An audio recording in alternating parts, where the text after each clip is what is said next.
सबसे इम्पोर्टेंट बात है कि हमें ये सब चीजें मालूम क्यों नहीं है कि कलयुग की अवधि सिर्फ 5,000 साल है, 4,32 साल नहीं है। और क्यों आखिर ये जितने भी धर्म गुरु हैं, बाकी सब लोग हैं, ये 4,32,000 साल ही कह रहे हैं। तो देखो इसके पीछे काफी बड़ी प्लानिंग है। ये सब 4,32 साल इसलिए बता रहे हैं ताकि हम सब सोते रहें। और जो बुराई की तरफ से हम कभी भी हमें ये नहीं चाहेंगे कि पता लगे कि कलयुग की अवधि सिर्फ 5,000 साल है। क्योंकि अगर हमें पता चली तो हम अच्छा काम करेंगे, उन सब चीजों की प्रिपरेशन करेंगे और हम अच्छाई की तरफ जाएंगे। बल्कि अगर आप लोगों को ये बात पता होगी कि कलयुग की अवधि 4,32 साल है, तो आप हम जैसे लोग जो कि बता रहे हैं कि 4,32 साल नहीं बल्कि 5,000 साल है, उनसे लड़ेंगे। और जिस टाइम पे एक्चुअल कल के भगवान आएंगे उस टाइम पे आप उन्हें भी इविल समझेंगे कि हम जैसे कि झूठ बोल रहे हैं आपके लिए, वैसे वो भी आपसे झूठ ही बोल रहे हैं, आप ये सोचेंगे। बल्कि एक्चुअल में वो कल के भगवान होंगे। तो ये सब चीज इसलिए बनाई गई है, इसलिए 4,32 साल बताया जाता है ताकि आप मिसलीड हो।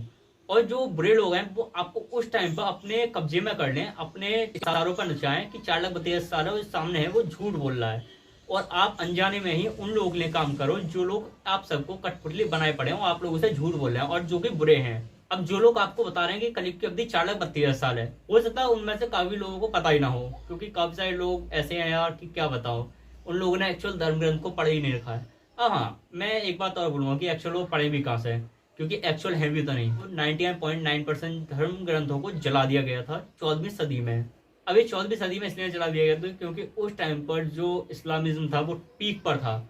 लेकिन मैं बोलूँ तो वर्ल्ड का ऐसा कोई हिस्सा बचा नहीं है जिसको इन लोगों ने, बुरे लोगों ने कब्जे में ना किया हो। इंडिया का हर एक हिस्सा किसी ना किसी इविल बंदे ने कब्जे में किया ही है। और उसी टाइम पर उन लोगों ने जो हिंदू धर्म ग्रंथ थे उनको जला करके नष्ट कर दिया था। जितने भी लोगों ने धर्म ग्रंथ रट रखे थे वो सारे लोगों ने उन धर्म ग्रंथों को दोबारा लिखा था। चाहे वो वेद हो, महाभारत हो, रामायण हो, वो सब रीरिटन है। असली तो धर्म ग्रंथ सब जल गए, जस्ट उनके कुछ पेजेस ही बचे हैं जो कि आज भी म्यूजियम वगैरह में रखे हैं। और इसके बाद भी अगर आप बिलीव करना चाहते हैं कि कलयुग की अवधि 4,32 साल है, तो हाँ आप कर सकते हैं। बट एक बार फिर सोचिए कि क्या कलयुग की अवधि 4,32 साल तक चल सकती है? क्या कोई भी स्ट्रक्चर जैसे कि राम सेतु लाखों साल तक टिक सकता है? 7,000 साल टिक सकता है, मैं मानता हूँ। लाखों साल टिक सकता है? नहीं। एक्चुअली अगर मैं कंक्लूजन दूं इस पूरे वीडियो का, तो कलयुग 5,000 साल का ही है और 18वीं सेंचुरी से अवेकनिंग स्टार्ट हो गई है। और इस वर्ल्ड में डिफरेंट टाइप के अलग अलग लोग आए थे अवेकनिंग करने के लिए, जैसे कि निकोला टेस्ला, विवेकानंद, सुभाष चंद्र बोस, और आजादी के बाद भी आए थे इसके राजीव दीक्षित, जिन लोगों ने अपने टाइम पर काफी ज्यादा अवेकनिंग फैलाई। लेकिन उन लोगों को इन बुरे लोगों ने रास्ते से हटा दिया ताकि वो और अवेकनिंग ना फैला पाए।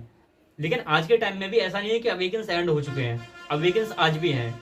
जैसे कि हम जैसे लोग जो कि आपको अभी भी बता रहे हैं कि कलयुग 5,000 साल का है, और आपको वर्ल्ड की ऐसी रियलिटी बताते हैं जो कि सच है, लेकिन ये लोग कॉन्स्पिरेसी कहकर ठुकरा देते हैं। और साथ में बहुत से ऐसे गुरु हैं जो कि अभी भी शायद वर्ल्ड के सामने नहीं है, जो कि प्योर अवेकन है, जो कि जानते हैं कि कलयुग की अवधि 5,000 साल ही है। कभी भी ऐसा नहीं होता कि रात को आप सोए कलयुग में स्वाक उठ के देखा सत्य आ गया, नहीं। इसके बीच में संध्या काल आता है और 18वीं सदी से संध्या काल ही चल रहा है। तभी आप देखेंगे कि 18वीं सदी से पहले बहुत ज्यादा बुराई थी, काट पीट, सेक्स, स्लेव, नो रूल्स वगैरह, इन सारी चीजों का मतलब। और क्या बोलूं यार, 18वीं सदी से पहले तो इस वर्ल्ड में इतने ज्यादा बुरे काम होते थे कि सुनते हुए भी आपकी रूह कांप जाएगी। बट आज का टाइम काफी ज्यादा चेंज है। अगर आप आजादी की बात करें तो वहां पर रूल्स नहीं थे, अनटचेबिलिटी और जो फीमेल्स को बाहर नहीं जाने दिया जाता था, ये सब काफी ज्यादा था। बट आज ऐसा नहीं है। इंडिया में काफी सारी चीजें चेंज हुई हैं, जो कि एक एग्जाम्पल है कि हल्के हल्के हम अच्छे युग की तरफ जा रहे हैं। कभी भी युग ट्रांजिशन हो सकता है, जस्ट जरूरत है हमें तो सिर्फ एक धर्म युद्ध की, क्योंकि इस टाइम पे अच्छे और बुराई के बीच में एक लकीर खिंच चुकी है। अगर आप एनालाइज करेंगे तो आपने पहले देखा होगा 10 साल पहले कि लोगों के अंदर मिक्स टाइप का था, कि कुछ अच्छे थे कुछ बुरे थे, मतलब एक टाइप से ग्रे कलर था। बट आज एकदम कंप्लीटली चेंज है। जो अच्छा है वो पूरी तरीके से अच्छा हो चुका है, जो बुरा है वो पूरी तरीके से बुरा हो चुका है। जो कि एग्जाम्पल है कि इस टाइम पे लोगों को चूज करने दिया जा रहा है कि तुम अच्छाई की तरफ जा रहे हो बुराई की तरफ। बट या अगर आप खुद भी रिसर्च करेंगे, एनालाइज करेंगे या इस वीडियो के बारे में रीथिंक करेंगे तो आपको पता चलेगा कि हाँ, कलयुग 5,000 साल का ही है। और एक और चीज बता देता हूँ मैं, भगवान जगन्नाथ ने अपने शिष्यों से एक पुस्तक लिखवाई थी जिसका नाम था भविष्य मालिका। और इस भविष्य मालिका में भी कलयुग की अवधि 5,000 साल ही बताई गई है। और जो भी लोग सोच रहे हैं कि कलयुग 4,28,000 साल बाद एंड होगा, उन्हें मैं बता दूं कि 4,28,000 का जो आंकड़ा है वो खास करके इस्कॉन ने दिया है। और इस्कॉन के कितने गंदे राज हैं वो आप खुद भी पता लगा सकते हैं, क्योंकि अगर मैं बोलूंगा तो मेरी वीडियो ही बंद हो जाएगी। सेकंड चीज, इसे कथावाचक बोल रहे हैं, जो कि भाई मे भी उन्होंने भी नहीं पढ़ रखा हो आधे से ज्यादा ने, या फिर उन्होंने एनालाइज ना किया हो। क्योंकि ये जो है ना 4,32,000 साल इन इस्कॉन वालों ने इस टाइप से माइंड में बिठा दिया है कि वो अब हमारे माइंड से बाहर निकलते ही नहीं है। बल्कि कोई भी युग इतना लंबा नहीं चल सकता।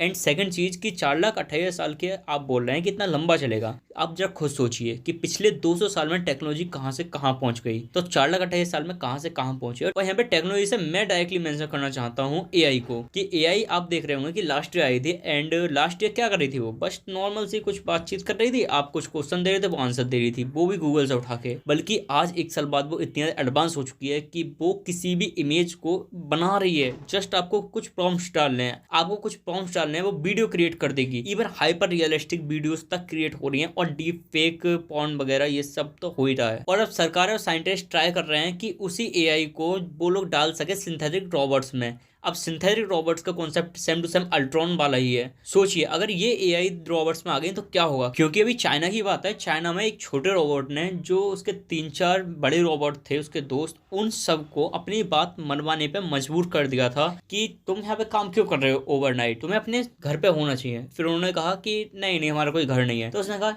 चलो मैं तुम्हें लेके चलता हूँ। और भाई उस छोटे रोबोट के पीछे वो सारे रोबोट चल भी दिए। अब सोचिए कि 1 साल में ये रोबोट्स जो हैं वो अपने माइंड से सोचने लगे, वो ह्यूमन के जो वर्क प्रोग्राम्ड है उन्हें मतलब ब्रेक करने लगे हैं। तो सोचिए कि आने वाले 10 सालों में ये एआई सिस्टम जो कि रोबोट्स में पड़ चुका होगा अल्ट्रॉन की तरह, वो कहाँ होगा। लाइक ये टर्मिनेटर वाला सीन होने वाला है। मैं बोलूंगा 10 साल बाद भी अगर ये टर्मिनेटर वाला सीन नहीं हुआ, 100 साल तक तो बिल्कुल भी दुनिया नहीं रहने वाली है। टर्मिनेटर आने वाले हैं क्योंकि हमारी सरकारें उसकी प्लानिंग कर रही हैं। और क्या आप सच में सोचते हैं कि इन सब एआई वगैरह के बीच में, टेक्नोलॉजी के बीच में, जहां पर एआई इतनी जल्दी डेवलप कर रही है कि वो ह्यूमंस को ऑलमोस्ट खत्म कर सकते हैं किसी भी टाइम पर। हैकिंग, कोडिंग, ये सब एआई के लिए चुटकियों का खेल है। वो कभी भी किसी भी चीज को हैक कर सकती है, और न्यूक्लियर बम एक ब्लास्ट हो गया तो इस सब चीज का काम खत्म। इस दुनिया में 70 से 80% वाइल्ड एनिमल्स खत्म हो चुके हैं, वाटर एनिमल्स खत्म हो चुके हैं, प्लांट्स खत्म हो चुके हैं, इकोसिस्टम की ऐसी कम तैसी हो रखी है। एआई बढ़ती जा रही है जो कि हमें कभी भी खत्म कर सकती है, और नेचुरल डिजास्टर्स वगैरह आ रहे हैं। और उसके बाद भी आप सोच रहे हैं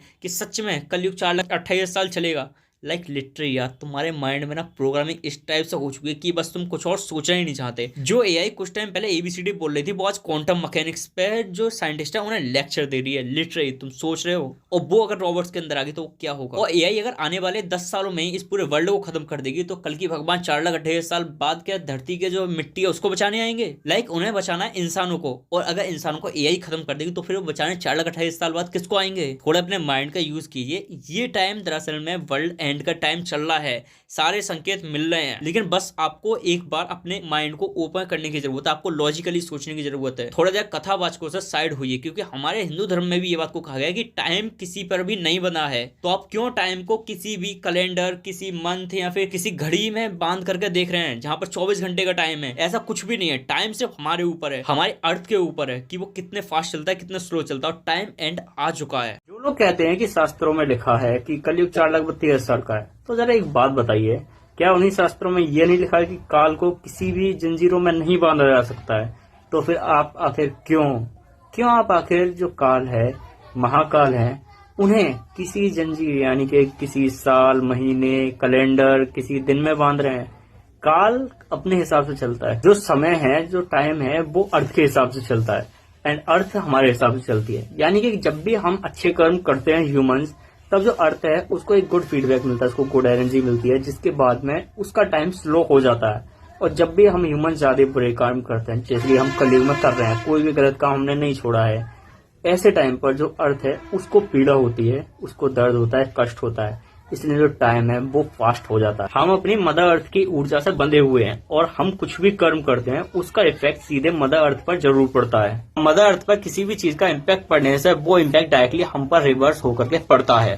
अगर आप सोचते हैं कि समय जंजीरों में बंधा हुआ है, मतलब वो एक फिक्स डायरेक्शन में चलता है, फिक्स होकर के ही चलता है, तो मुझे ये बताइए क्यों किसी एक बच्चे के लिए जो कि पढ़ रहा है उसके लिए समय 1 घंटा पूरे दिन के बराबर लगता है, और एक बच्चा जो कि खेल रहा है उसके लिए पूरा दिन 1 घंटे के बराबर लगता है। ऐसा सबके साथ में होता है, लेकिन ये मैंने एग्जांपल दिया। क्यों होता है ऐसा? समय हमारे अंदर से बहता है, और हमारे अंदर से जो बहरी ऊर्जा होती है उससे इम्पैक्ट होता है। जैसे कि कोई भी जो वाटर बॉडी है वो इम्पैक्ट होती है हीट के बढ़ने से, कम होने से। महाकाल किसी के भी बंधन में नहीं है। महाकाल वो ही करेंगे जो कि हमारी सृष्टि के लिए अच्छा है। अगर जो काल है वो स्वतंत्र है, उन्हें कोई भी किसी बंधन में नहीं बांध सकता, तो क्या कोई समय को बंधन में बांध सकता है? बात तो एक ही है, नहीं बांध सकता ना। तो क्यों आप लोग ये बात को बोलते हैं कि जो काल है वो फिक्स है। क्यों? फिर आप जो इवेंट्स हैं उनको एक फिक्स पर्टिकुलर पॉइंट पर होता हुआ मानते हैं।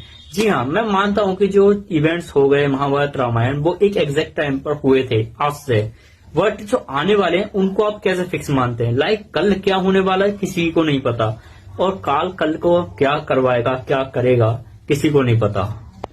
तो आखिर ये 4,32,000 आप क्यों मानते हैं? क्योंकि ये बात तो नारायण भी कहते हैं कि अभी टाइम नहीं आया है। उनका मतलब ये नहीं होता कि मैं अभी नहीं जा रहा, मैं 4 लाख साल बाद जाऊंगा। उनका मतलब ये होता है कि अभी वो इवेंट्स नहीं हुए हैं जो कि होने चाहिए उस एक परफेक्ट इवेंट को होने से पहले। और फिर भी अगर आप सोचते हैं कि काल को जंजीरों में जकड़ा जा सकता है, यानी कि काल यानी कि समय जो कलयुग एंड का है वो 4,28,000 साल का है अभी, तो भाई आपको जरा दोबारा सोचना चाहिए कि क्या काल सच में किसी के मोहताज हैं, किसी पॉइंट के मोहताज हैं कि मेरे को 4,28,000 साल बाद ही जाना है। काल कभी भी पलटी मार सकता है, काल क्या कर दे किसी को नहीं पता, और काल में कब क्या हो किसी को नहीं पता। अगर आपको रनिंग पर जाना होता है तो आप 6 बजे निकल जाते हैं या फिर अपने दोस्त के आने का इंतजार करते हैं? एग्जैक्ट पॉइंट होगा कि दोस्त के आने का इंतजार करते हैं, चाहे वो थोड़ा बहुत लेट आए। तो काल का भी ऐसा ही है, जिस टाइम पर वो इवेंट होगा यानी कि आपके दोस्त का आना होगा तभी आप जाएंगे। ऐसे ही कुछ इवेंट्स जो कि होने होते हैं कलयुग से पहले, वो अगर होते हैं तो दी एंड ऑफ कलयुग, लेकिन वो होने के लिए किसी भी 4,28,000 साल का मोहताज नहीं है काल। काल कभी भी वो इवेंट्स को क्रिएट कर सकता है और कभी भी कलयुग एंड हो सकता है।